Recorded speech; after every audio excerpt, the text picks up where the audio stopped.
And welcome back. And we are now at part 3 of this week's new comics, bitches! So, let's continue. Flashpoint, Project Superman, number 2. This is kind of the series where they basically said, we've got Scott Snyder, let's use him for one of the Flashpoint tie-ins. Because we have this great talent, why let it go to waste? He has probably, he has an interesting idea for maybe the way that Superman should go. So he's been essentially kind of plotting this. Lowell Francis was writing it. Gene Ha's been doing the art.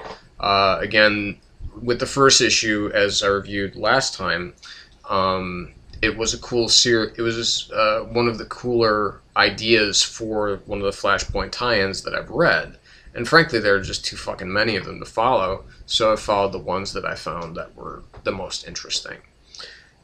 Just off the rack as far as that interest is concerned. We basically, Subject Zero, is been locked away, but little Cal has landed in Metropolis. He's been put in the same place, and basically this is him. Subject Zero is telling, or I will refer to him as Sub-Zero for a bit, so don't get confused. Subject Zero equals Sub-Zero. This is kind of a countdown issue for him because, it opens up saying, well, it's, going to be this many days before, the child helps me escape. And, he does arrive as an infant, and they have been doing tests on him. General Lane, kind of looks to the boy and even calls him Cal. As a, kind of like, he feels like kind of a father figure to him, and he actually kind of has this kind of father-son affection for the boy. Even though, Sub-Zero thinks that it's, it's just something that eventually, since what happened to Subject Zero, that he's just going to be, and, this kid's going to be locked up forever and tested on and everything.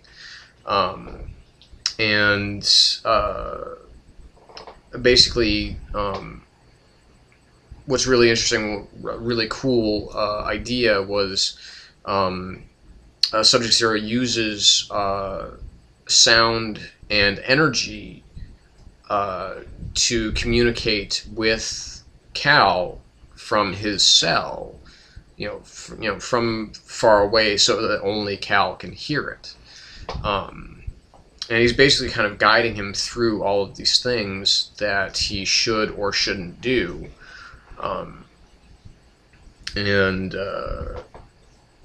As he plans for his own escape, basically he's kind of like teaching this, teaching young Cal about life and about what their plans are. There's the one doctor that seems to be working with Sam Lane on this. Has always got this helmet over her head and eyes, assuming it's some kind of, like, I don't know, VR tech or something like that. Eventually we have Lionel and young Lex Luthor. Lex Luthor, from when he's just a little kid, he's still got the hair, comes in and they're looking around, they're kind of looking around at all the different things, and Lionel is definitely, you can already see just when he comes in, he's got the kind of cutthroat attitude that I would expect from Lionel Luthor, having watched Smallville all these years, and also the willingness to kind of sacrifice his own son. I mean, that was, there's a moment where he, I don't know if it's Crypto, but they say it's, it's an alien, and it's a dog, and it's the dog that they give Cal to kind of play with, it's, I don't know if it is Crypto or what. I don't know if that's the reference that they're going for there, but it gets out, it starts like eating people, and it tries to get at, Lionel, but Lionel pushes Lex right into the path of this dog. So I mean, we know that this guy is not somebody that's a very nice guy. He's not a very good father. And again, this all kind of works towards Sub-Zero's plan for escape.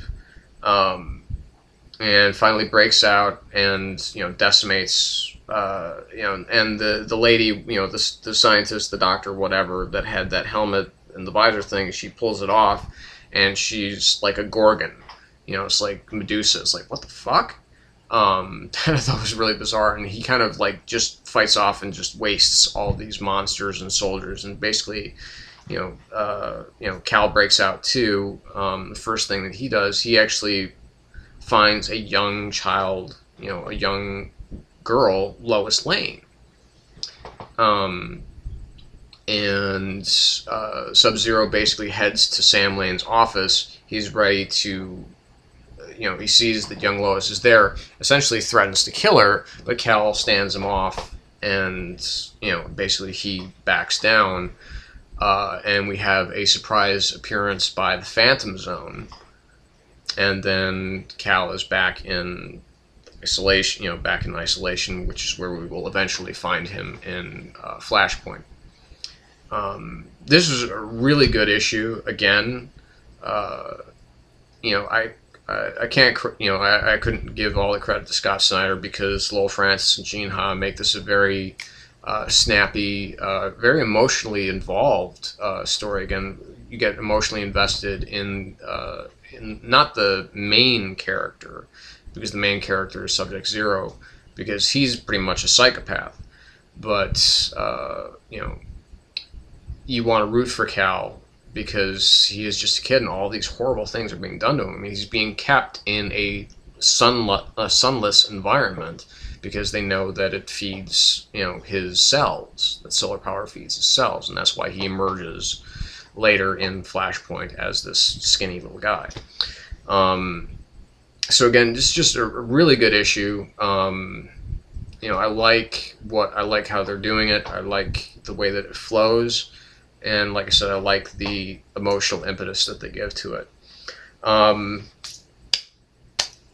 Invincible, number 81. God, I love this series. It's just so good. I mean, last time we had Dinosaurus, the supervillain, basically annihilating Las Vegas. And, you know, hundreds upon thousands of people are killed. The only being left alive is Mark, you know. And, you know, that's part of what this issue is about, is because we have the return of Powerplex, who appeared before. He, I don't know if he had encountered. I couldn't remember exactly what had happened. I meant to kind of dig back. But this is the guy. He has electrical powers, and he wants revenge for what he believes that Mark, as Invincible, did to his family, which was nothing. He didn't do it. You know, Mark didn't do anything to this guy's family. This guy killed his own family by using his powers. But he's joined up with the Globe Guardians, at least for the interim. Cecil seems to have him on kind of a short leash. Eve, you know, still is looking, you know, curvaceous. You know, she's not skinny anymore. I like that. I actually like the fact that our main female protagonist in this book is not, you know, the stick-thinned, you know, super sexy, you know, kind of caricature that we've all come to expect from female comic characters. And, you know, I like the fact that she's, you know, that she looks like an actual woman, and not just like, you know, this, you know, wayfish, but way too curvaceous, you know, way too, you know, whatever. You know what I'm talking about. But it's just, you know, there's just some really good stuff going on here.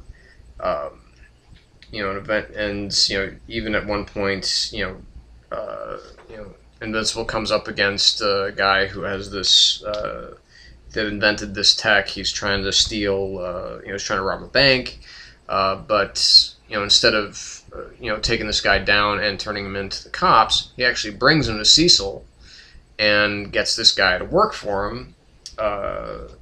Because he wants to. He feels that this guy can do a lot of good. And of course, this leads up to an unsanctioned confrontation between Powerplex and Invincible, and just again Mark feeling horrifically guilty with everything that's gone on with just kind of everything in his life. He's bearing so much of the responsibility of everything that's happened. From his father to the Vilmatrites, or the Vilmatrites, however they're pronounced. Just everything that's bad. He's kind. Invincible is very much like the Spider-Man of the Image universe, but he's, in my opinion, a lot.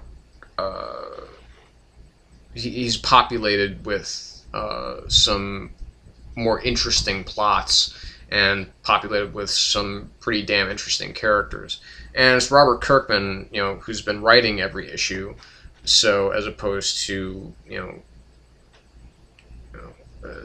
Spider-Man kind of changing hands over and over again, it's a great comic, and it's another great issue. And if you're not reading Invincible, you're really missing a lot.